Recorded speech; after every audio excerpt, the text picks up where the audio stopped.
नमस्कार, हरियाणा वेव्स में आपका स्वागत है। तलवंडी राणा पहुंच रहे हैं जी हिसार में जी, और 13 दिन तक लोग धरने पर बैठे हैं। और पूरा पीछे लिख भी रखा है इन्हें भाई जहाज से पहले सड़क जरूरी है।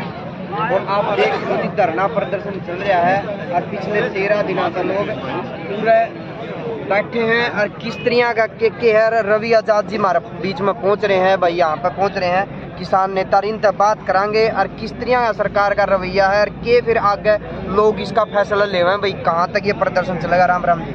राम राम जी, आपके सभी दर्शकों को नमस्कार। तो ये जी एक बात बताओ जी, जिस तरह हरियाणा में नू मान लो जी हर रोज कड़ियाँ कड़ियाँ धरना प्रदर्शन चलता रहा है, या सरकार करवा रही है लोग का जी करने लग गया भाई भोपड़ियाँ प्रदर्शन करने लगे। घर चलाने मुश्किल हो रहे हैं, बच्चों की पढ़ाई करवानी मुश्किल हो रही है, बीमार हो जाए इलाज करना मुश्किल हो रहा है, किसान के लिए खेती किसानी करना मुश्किल हो रहा है, कर्मचारी के लिए नौकरी करना मुश्किल हो रहा है। लोगों के पास टाइम कहाँ है? ये काम तो होया करते विपक्षी पार्टियों के, लेकिन सरकार रोज ऐसे फैसले, रोज ऐसी नीतियां, रोज ऐसे कानून लेके आ रही है कि हम तो मजबूरी में सड़कों पे बैठे। सड़कों पे को बैठ के खुश हो गए कभी? ये तो मजबूरी का काम है। और ये तो लोकतंत्र को बचाने के लिए, देश को प्रदेश को बचाने के लिए, रोजी रोटी को बचाने के लिए लड़ाई लड़नी पड़े। तो ईद एक बात बताओ जी, जिस तरह हर रोज कहीं ना कहीं धरना चलता है, तो सरकार की के मनसा है भाई इस तरह लोग परेशान नहीं होते रहेंगे, या फिर इनका कोई इलाज भी होगा, या फिर इनकी समस्याएं भी सुनी जाएंगी? तो करके छोड़ना है भाई। देखिए, एक कहावत है, बोला विनाश काले विपरीत बुद्धि। जब सरकार विनाश की ओर बढ़ती है तो रोज वो उल्टे उल्टे काम करती है। तो हरियाणा में जो ये गठबंधन की सरकार है, जो बीजेपी और जेजेपी की सरकार है, इसका विनाश होना निश्चित है। ये इनके विनाश की तरफ बढ़ते हुए कदम है जी। ईब जिस तरह पहले 34 दिन पहले धरना पे बैठे थे, 13 दिन ईब हो गए जी, तो आगे के ये यहाँ की मतलब ये जो धरना प्रदर्शन किया समिति है या के वो निर्णय लेवा है भाई जो इनकी समस्या दूर हो? देखो, निर्णय तो लेंगे ये, हम तो इनके निर्णय के साथ हैं। ये जो भी निर्णय करेंगे हम इनका कंधे से कंधा मिला करके साथ लेंगे। और मुद्दा बड़ा है। इससे पहले जींद के साबरी में रस्ते का आंदोलन चला, पिछले दिनों पलवल के मिंडकोला में आंदोलन चला, अब जो है हिसार के यहाँ तलवंडी में आंदोलन चल रहा है। मांग क्या है? रास्ता देना। कोई सोना थोड़ी मांग रहा है, कोई प्लाट थोड़ी मांग रहा है, रास्ता मांग रहे हैं। क्या नागरिकों को रास्ता भी नहीं मिलेगा 75 साल के बाद? जो रास्ता है उसको आप बंद कर देंगे? आप ये देखिए कि यहाँ पे अब हम भी मान लो इधर से आए बरवाड़ा की तरफ हिसार में जाना है तो इसी रास्ते से जाते थे, फिर ये रास्ता बंद किया एयरपोर्ट के लिए, फिर जो दूसरा एक वैकल्पिक मार्ग निकाला वो भी इन्होंने बंद कर दिया। रास्ता देंगे नहीं। 20-20, 25-25 किलोमीटर का सफर, चाहे वो कोई भी आदमी हो, उसको ज्यादा तय करना पड़ेगा। 15 किलोमीटर से लेके 25 किलोमीटर तक का सफर। दूसरी बात, यहाँ पे जमीनें हैं, रास्ता नहीं होगा, जमीनों के रेट कोड़ियों के भाव हो जाएंगे। हजारों लोग दुकानें चलाते हैं, हजारों लोग अपनी फैक्ट्री, छोटी छोटी फैक्ट्रियां चला रहे हैं, बच्चे स्कूल कॉलेजों में जाते हैं, और मुझे भी तो जाना पड़ता है। मैं यहाँ का नहीं हूँ, लेकिन रास्ता तो मुझे भी चाहिए, आपको भी चाहिए। यहाँ के आसपास के 100 से ज्यादा गांव तो सीधे सीधे प्रभावित हो रहे हैं, सीधे सीधे प्रभावित हो रहे हैं। रास्ता जो है उसको रात के अंधेरे में उखाड़ देंगे, दूसरा रास्ता देंगे नहीं, लोग परेशान हो। और जहां से वो रास्ता निकालना चाह रहे हैं, रास्ता देना चाह रहे हैं, वहां पे खुद उप मुख्यमंत्री दुष्यंत चौटाला की जमीनें, उनका रेट बढ़वाना चाहते हैं। उनकी जो जमीन उन्होंने खरीद रखी, और ये कोई अंतर्राष्ट्रीय एयरपोर्ट थोड़ी है। एयरपोर्ट तो मेरे भाई चंडीगढ़ का भी कामयाब को नहीं हुआ आज तक है, वो तो हरियाणा की पंजाब की दोनों की संयुक्त राजधानी है। यहाँ सड़क देंगे नहीं, जहाज की बात करेंगे, इसलिए सही लिख रखा है जहाज से पहले सड़क जरूरी है। बड़ा मुद्दा है। सरकार के जहाँ ये अनुदान लगाए जा रहे हैं भाई, ये सुविधाएं दे रहे हैं भाई, यहाँ पे अंतर्राष्ट्रीय एयरपोर्ट होगा, बहुत सारी मतलब डेवलपिंग होगा भैया हिसार का, जिससे हरियाणा में और बड़ी पहचान हो। आप एक बात बताओ, आप खुद कितनी बार जहाज में बैठे हो? मैं तो कुछ हैं? मैं तो कुछ और मैं कितनी बार बैठू हूँ वो आपने तेरा दिन हैं? फिर उसके बाद जो आम लोग हैं, मजदूर हैं, गरीब हैं, किसान हैं, दुकानदार हैं, छोटे व्यापारी, उनका जहाज तक ही लेना देना है। उनको तो रास्ता चाहिए।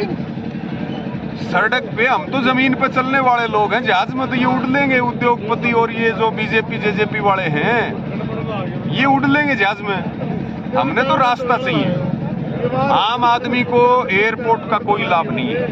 एयरपोर्ट बनाएं, अच्छी बात है, हम कोई विकास के विरोधी भी नहीं है, लेकिन हमें उजाड़ के और फिर एयरपोर्ट कैसे बनेगा? गरीब आदमी को, आम आदमी को उजाड़ के आप एयरपोर्ट बना के करो भी क्या? तो ये बड़ी बात है। रास्ता बंद करना ये लोकतंत्र की हत्या है, ये हमारे मौलिक अधिकारों का हनन है। जब इस तरह के काम होंगे तो आंदोलन होंगे। 13 दिन से आंदोलन चल रहा है। माताएं बहनें भी बैठे हैं, बहन बेटियां भी बैठी हैं, हमारी छोटे छोटे बच्चे भी बैठे हैं, बुजुर्ग भी बैठे हैं, नौजवान भी बैठे हैं, सब बैठे हैं। हमारा सबका आंदोलन है।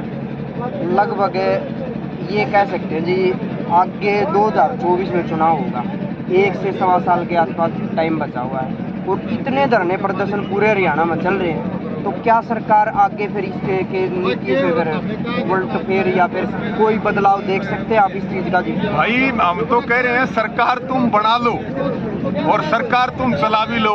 हम तो ये भी कह रहे हैं चुनाव करवाने की भी क्या जरूरत है? एक बार एक राज कर लो, दूसरी बार दूसरा राज कर लो, तीसरी बार तीसरा राज कर लो, मिल बांट के कर लो। क्यों जनता का पैसा खराब करो? क्यों जनता के सिर पड़वाओ? क्यों जो है गाँव गाँव में पैर भाव पड़वाओ? हमारा सरकार का मुद्दा नहीं है। सरकार गलत काम करेगी, जनता फैसला करेगी। अगर रवि आजाद के कहने से सरकार बदलती, सरकार पलटती, तो हम तो 5 मिनट भी ना लगाए, ना मोदी को छोड़े, ना खट्टर दुष्यंत चौटाला को छोड़े। हमारे कहने से सरकारें नहीं बदलेंगी। हमारा काम है लड़ाई लड़ना, हमारा काम है हक की बात करना। वो जनता देखेगी सरकारों का क्या करना। लेकिन जनता को न्याय या फिर इनके मुद्दों का सहारा कम मिलेगा? ये ऐसा है, इधर नहीं चलते सरकार चाहे इनकी और चाहे किसी की भी आजी हो, हक की लड़ाई चलती रहेगी। और हमारा काम करने का तरीका दूसरा है, वो सरकार को भी पता है, आपको भी पता है, सबको पता है। हम कोई ऐसे थोड़ी काम करते हैं कि भाई इतने विधायकों का समर्थन चाहिए, इतने विधायक साथ चाहिए। हम तो पंचायत के मेंबर भी नहीं है। ये तो जनता लड़ती है और जनता सरकार बढ़ाती है। तो लड़ रही है जनता ने, तो हम सड़क पर लड़ाई लड़ेंगे और जिनकी सदन में जिम्मेवारी है लोकसभा में लड़ेंगे। अच्छी बात है, विपक्ष का काम भी है लड़ना। 60-989 लड़ाई लड़नी चाहिए, जरूरी है लोकतंत्र। 60 तो कल जहाँ पर विपक्ष 989 का सत्र चालू हो रहा है, अच्छा, तो ये मुद्दा पहुंचेगा वहाँ पे? जी मुद्दा तो पूछेगा, है किस लिए?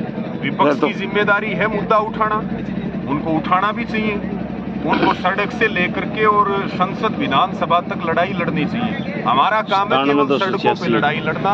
हम सड़कों पे लड़ाई लड़ते रहे हैं, लड़ते रहेंगे और अंतिम सांस तक लड़ते रहेंगे। और आंदोलनों की जीत होती है हमेशा।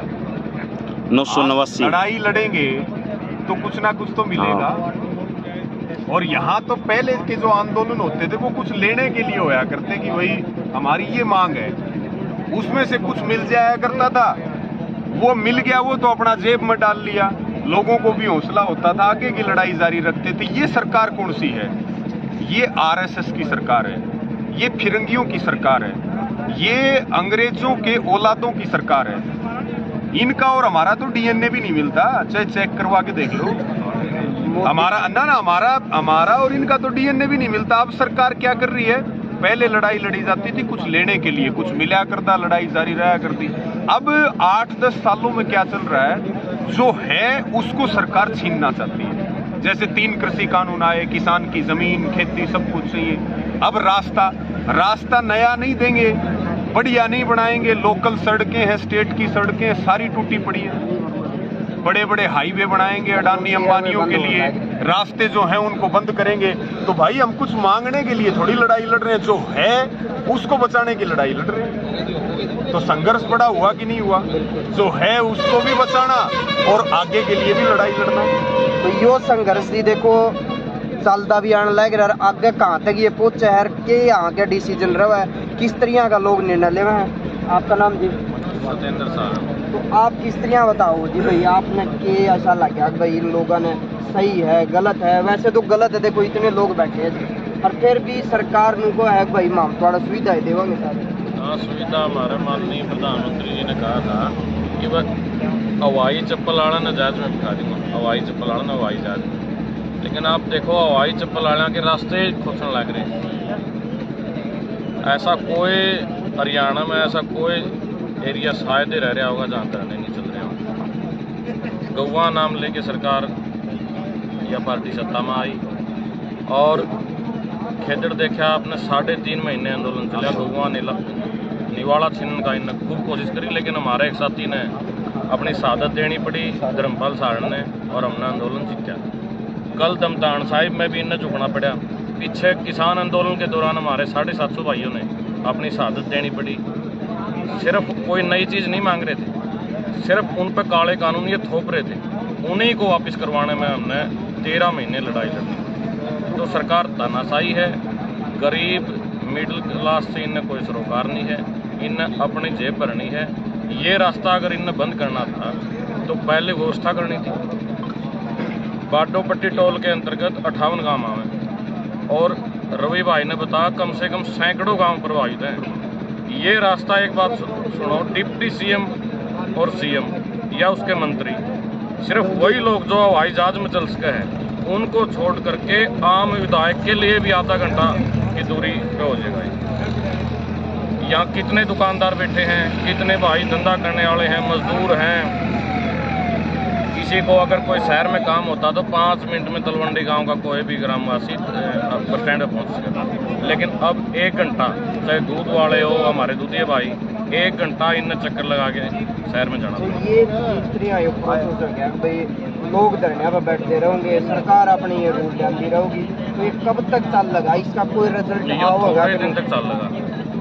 यो सिस्टम चल रहा है। जब इनकी सरकार बन जानी और ये हो गया घमंडी तो लोगों को समझते नहीं। लेकिन बाबा साहेब ने हमारे को संविधान में जो हक दिया है, जो अधिकार दिए, वोट का अधिकार सबसे ज़्यादा महत्वपूर्ण है। एक उंगली से इनकी तानाशाही घमंडी सारी दूर हो जाएगी। 2024 में कल हमारे लोकप्रिय सांसद भाई दीपेंद्र हुड्डा यहाँ धरने पहुँच रहे हैं। और जैसा कि आपने कहा कि आवाज़, हाँ, संसद के विधानसभा में विपक्ष के हमारे नेता प्रतिपक्ष चौधरी भूपेंद्र सिंह हुड्डा इस बात को उठाएंगे और पुरजोर से रास्ते की मांग रखी जाओगी।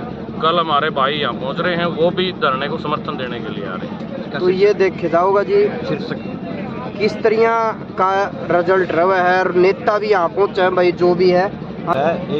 इसका जो धरने का लिहाज है नहीं, 2024 में इन सारे जो धरने, जो लोग एक आम वर्ग, चाहे वो किसान तबका हो, मजदूर तबका हो, महिलाएं हो, अग्निवीर के नाम कितने हमारे बेरोजगार नौजवान हो, इन सभी का एक ही इलाज है 2024 में इस तानाशाही सरकार से छुटकारा। ये जो आज कहने लग रहे हैं ना विधायक, आज 4 साल हो गए, 4 साल इस विधायक ने मलाई खाई, आज ये कहने लग रहा है कि मेरा डिप्टी सीएम फ़ोन नहीं उठाता। हम इसका ऐसा इलाज कर देंगे, ना तो डिप्टी सीएम के पास कोई फ़ोन आओगा, बार बार में फ़ोन करना पड़ेगा, बार में फ़ोन ठट्ठा दिखेगा कि आज घंटी को नहीं आ रही किसी की। और इस प्रॉपर्टी डीलर का तो वैसे लोगों ने इलाज कर दिया। ये पिछले 2-3 योजना से, 2-3 मतलब जो चुनाव की योजना थी, उनसे ये सिस्टम चलने लग रहा है। पूंजीपति लोग आते हैं, महीना 20 दिन में पैसों का बिखराव करते हैं और आम जनता को भरगलाने का काम करते हैं। लेकिन उनको कोई जन सुविधाओं से कोई सरोकार नहीं, आम जन से कोई उनका लेना देना नहीं। इस प्रकार के लोगों का मुखौटा बिल्कुल क्लियर हो चुका है। इनको दोबारा विधानसभा का मुंह नहीं दिखेगा।